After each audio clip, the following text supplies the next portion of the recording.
Olá, meus amigos, meus irmãos em Cristo, estamos aqui para mais um vídeo daqueles intrigantes, daqueles que a gente se coça assim para saber, para ver o que é, né?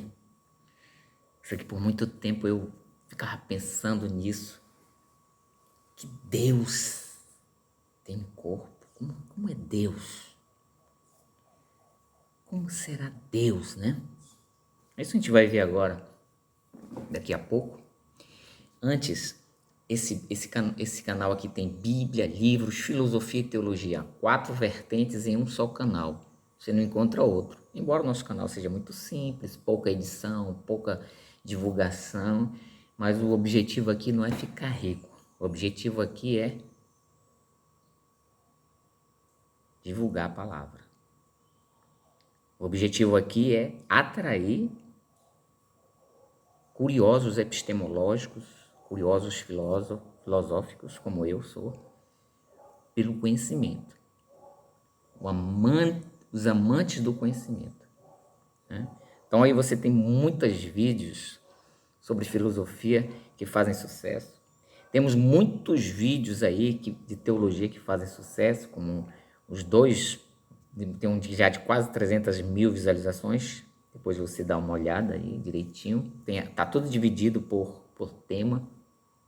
Você vai lá, clica em playlist, vai lá. Tá tudo dividido por temas. Então, esse vídeo não vai ser tão curtinho, porque já faz tempo que eu não gravo, então hoje eu vou descontar, né? O YouTube lançou aí um joinha para ajudar os YouTubers, né? Se você quiser me dar uma ajuda, não é por causa do valor, tá? É só para me motivar, porque às vezes dá uma vontade de eu parar, dá uma vontade de não gravar mais nenhum vídeo. Mas, e quando tem alguém comentando, quando tem alguém falando alguma coisa, quando tem alguém... E aí nós temos esses valores aí que você pode... R$ 2, né? R$ 2, só para me alegrar mesmo, porque R$ 2 não dá para chupar nem um picolé.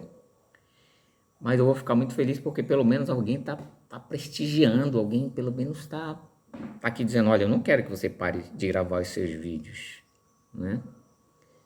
Então, tem aí embaixo, tem, você vê depois se você quiser. Você pode se tornar membro também, né? Membro também tem alguns privilégios. E aí você vai em membro, clica e verifica aí também, e você escolhe, tá? Então, sem muitas delongas, vamos ao que interessa agora. O livro que eu vou beijar é esse aqui. Esperança Além da Crise, de Mark Finley. Porque aqui o saber não ocupa lugar. Então vamos ao que interessa, Deus tem corpo? Ah, não é só isso que vamos falar. Vamos falar sobre Deus, sobre o Espírito, sobre o corpo de Cristo e o corpo dos animais e o corpo humano. Vamos mais lá para frente, tá? Então, primeiramente, eu quero falar do corpo do Espírito Santo. Então, o Espírito Santo não tem corpo, tá? Embora os testemunhos de Jeová dizem que é uma força ativa, não é, a gente sabe que não é, sabe que é uma pessoa, tem uma personalidade, mas não tem corpo. Geralmente, o Espírito Santo, quando ele é mencionado, ele geralmente é mencionado como um vento, como um fogo, como águas, né? Geralmente ele traz essa simbologia. O único momento que eu estou lembrado aqui, não me aprofundei muito, mas que eu estou lembrado aqui na questão da incorporação do Espírito, né? Foi lá no caso do batismo com o Espírito Santo que ele incorporou numa pomba, só. Não tem outro lugar da Bíblia, pelo menos que eu entendo. Se tem, você coloca aí nos comentários. Me dê uma ajuda aí, tá? Então é isso aí, sobre o Espírito Santo. Agora, sobre Deus, né? Eu coloquei esse tema que é para chamar a atenção, né? E não dá para me colocar os corpos de todos aí, ficar sem graça, né? Mas Deus, Deus tem corpo? Deus não tem corpo. Eu já falei isso em outros vídeos, que ninguém viu a Deus, ninguém, nem Moisés viu a Deus. Eu exploro muito isso no meu livro que eu estou escrevendo, chamado A Entrevista com Deus. Eu estou finalizando esse livro, já era para mim ter acabado há muito tempo, mas como eu falei para vocês, né? Muitos problemas na vida, a gente vai parando e tenho 17 livros que estou escrevendo, mas confesso para vocês que com tantos anos escrevendo e você não tem uma motivação para escrever, porque o escritor quer ser lido, né? Então, Deus não tem um corpo. Quando Moisés e outras pessoas viram Deus, ele estava apenas vendo a glória dele. Era como se fosse só um ensaio, não era propriamente Deus. Então Deus não tem corpo. Geralmente quando se vê Deus, ele vê uma luz, né? E no caso de João e de Ezequiel, viram só um perfil. Eles só viram um perfil assim, mas não tinha um corpo. Era um perfil com luz, com esmeralda, cor de esmeralda, aquela coisa toda. Então Deus não tem corpo. Agora sobre Jesus é muito interessante, porque João capítulo 1:18 diz que ele estava no seio do Pai. Então Jesus não tinha corpo, tá? Até ele vir através do ventre de Maria, ele não tinha corpo. Ele era o verbo, ele era a palavra, ele continua sendo a palavra, mas ele não tinha corpo. Agora ele tem um corpo. Quando ele entrou, quando ele incorporou, quando ele encarnou, ele passou a ter um corpo. Então Jesus tem um corpo. Ou seja, Jesus, se ele quiser, ele aparece para qualquer pessoa. Jesus aparece para qualquer pessoa, porque ele tem um corpo. E uma coisa que Deus gosta é a legalidade. Hebreus 9:27, aos homens está ordenado morrerem uma só vez, depois disso o juízo. Então quem morre não pode voltar. Quem morre não pode voltar. E como é que Jesus voltou? Porque ele ressuscitou. Então acontece muitos casos de algumas pessoas verem Jesus, principalmente judeus e muçulmanos. Eu não sei explicar isso ainda, mas um dia eu vou ter uma explicação. Por que Jesus aparece tanto para muçulmanos e para judeus, geralmente quando eles vão confessá-lo como Senhor? E é perfeitamente legal. Deus não quebrou nenhuma regra, nenhuma lei. Porque Jesus ressuscitou. E ele tem um corpo. Isso que é interessante, ele tem um corpo. Aquele corpo, segundo aquela carta histórica daquele governador que viu Jesus, escreveu, detalhou um pouco sobre o corpo de Jesus, que ele tinha mais ou menos 1,78 m, 1,80 m de altura, que ele tinha olhos de amêndoa, uma coisa linda assim que ele descreve. Aquele corpo que aquele governador descreveu é o corpo de Jesus, só que é um corpo glorificado, tá? É um corpo glorificado. É o que vai acontecer conosco quando nós formos arrebatados ou quando nós entrarmos na glória. Nós teremos um corpo glorificado. É isso que eu quero explorar bastante isso aqui, porque é muito interessante.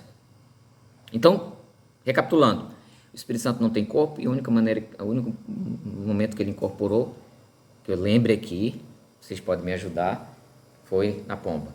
Deus não tem corpo, embora ele possa aparecer de qualquer lugar, como ele apareceu em algumas vezes na Bíblia, tá? Através de anjos, de corpos angelicais. Mas, em regra geral, ele não tem corpo. Jesus, ele apareceu no Novo Testamento. Isso aqui tinha que ser um vídeo de 2 horas só para falar sobre Jesusologia e Cristologia, tá? Então, vamos lá. Quero que o vídeo fique muito longo. Jesus hoje tem um corpo, pronto. Tem um corpo. E esse corpo ele vai continuar com ele.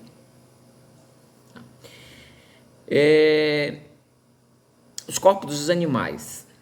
Os animais, né? Vamos ler Gênesis capítulo 1. Eu nem marquei aqui, mas a gente vai ler Gênesis capítulo 1.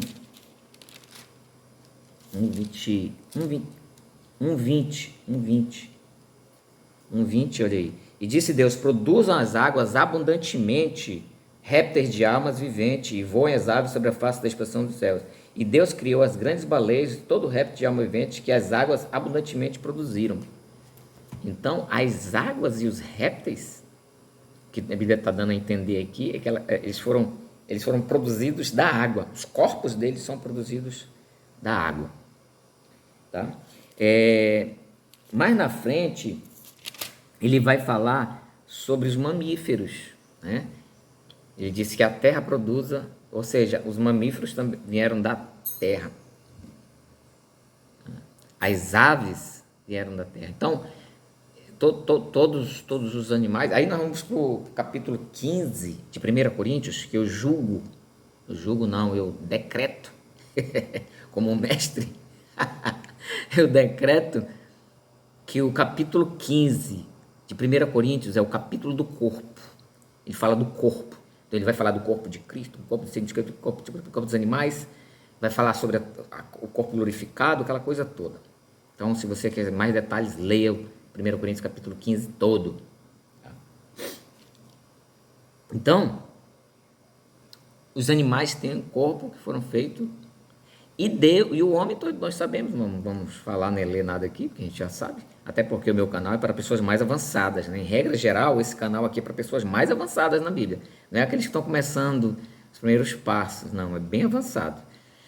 Então você já sabe disso, foi do barro que Deus criou o homem. Agora uma coisa interessante também que eu tinha uma dúvida, tinha essa dúvida, será que nós teremos a possibilidade de pecarmos lá no céu? Porque quando Deus fez o homem, colocou ele no corpo, a gente não entende, mas era para proteger o homem, né? Eu até estava vendo aí uns espíritas falando, e eu achei muito interessante o que um espírita falou, que o nosso corpo, ele limita a nossa ação. Achei muito interessante isso, porque quando Deus colocou a gente dentro de um corpo e expulsou do jardim, todo mundo pensa que Deus era mau. Era um gesto de bondade, olha que coisa. Porque se pecássemos naquele corpo espiritual, aí nós não teríamos perdão. Mas como nós estamos num corpo limitado, que foi... É um outro estudo isso aqui, sobre o pecado. Mas é interessante que nós temos um corpo, segundo esse espírita mesmo, falou que esse corpo aqui é para fazer ginástica, porque quando ele faz a viagem astral dele, ele se sente leve, tal, aquela coisa toda. E quando ele faz a viagem astral, a dor que ele está sentindo no corpo, ele não sente. Impressionante. Aí vem essa questão aqui. Paulo vai falar isso no capítulo 15, mas também eu quero ir para Pedro, que é o checkmate. Pedro é o checkmate. 1 Pedro, capítulo 1, é o checkmate. Porque ele vai falar, ele não vai falar a palavra bonitinha, corpo, como Paulo fala, mas ele fala da ressurreição. Tá? Explicando esse corpo. Vamos lá para a gente finalizar o vídeo. 1 Pedro, capítulo 1. 1 Pedro, capítulo 1. 1 Pedro, capítulo 1, versículo 3. Bendito seja o Deus Pai de nosso Senhor Jesus Cristo, que segundo a sua grande misericórdia, nos gerou de novo. Nos gerou de novo. Para uma viva esperança. Pela ressurreição. O que ele está falando? Ele está falando aqui dos nossos corpos, da ressurreição. Como é esse corpo? Para uma herança incorruptível. Ou seja, o nosso corpo será incorruptível. Ele não terá mais...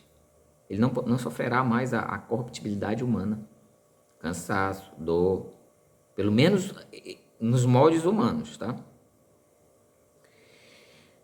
Incontaminável. Tá aqui a resposta. Ou seja, o nosso corpo, ou seja, lá na glória, nós não poderemos, nós não iremos mais pecar, porque será incontaminável. Esse corpo será incontaminável. Ele não pode se contaminar mais com o pecado. Checkmate, meu filho. Checkmate. E que não pode murchar. Ou seja, agora isso aqui é lindo demais, que eu vou falar para você. Eu vibrei quando eu aprendi isso aqui. E esse corpo, ele está sendo preparado, olha, guardada nos céus para vós, que mediante a fé estáis guardados na virtude de Deus para a salvação, já prestes para se revelar no último tempo, em que vós grandemente vos alegrais, ainda que agora, nesse corpo, em outras palavras, agora estejais por um pouco contristado com várias tentações. Ou seja, esse corpo sofre tentação, mas o outro não. O outro não vai sofrer tentação. Agora, o mais lindo de tudo é isso aqui. Para que a prova da vossa fé, muito mais preciosa do que o ouro que perece e é provado pelo fogo, se ache em louvor e honra e glória na revelação de Jesus Cristo.